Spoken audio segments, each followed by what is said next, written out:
அரிப்பு மற்றும் வலியுடன் கூடிய வெரிகோஸ் வெயினில் இருந்து விடுபடுங்கள். இந்தியாவின் நம்பர் 1 வெரிகோஸ் வெயின் மருத்துவமனை ஏவிஸ் ஹாஸ்பிட்டலில் ஆலோசனை பெறுங்கள்.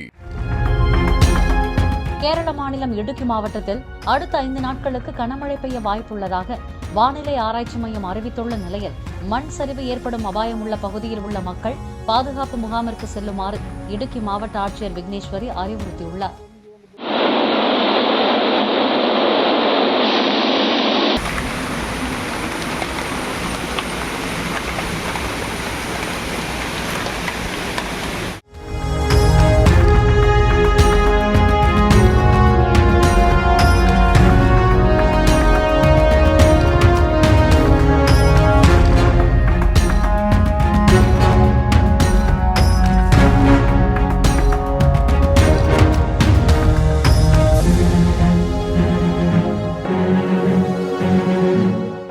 அரிப்பு மற்றும் வலியுடன் கூடிய வெரிகோஸ் வெயினில் இருந்து விடுபடுங்கள். இந்தியாவின் நம்பர் 1 வெரிகோஸ் வெயின் மருத்துவமனை ஏவிஸ் ஹாஸ்பிட்டலில் ஆலோசனை பெறுங்கள்.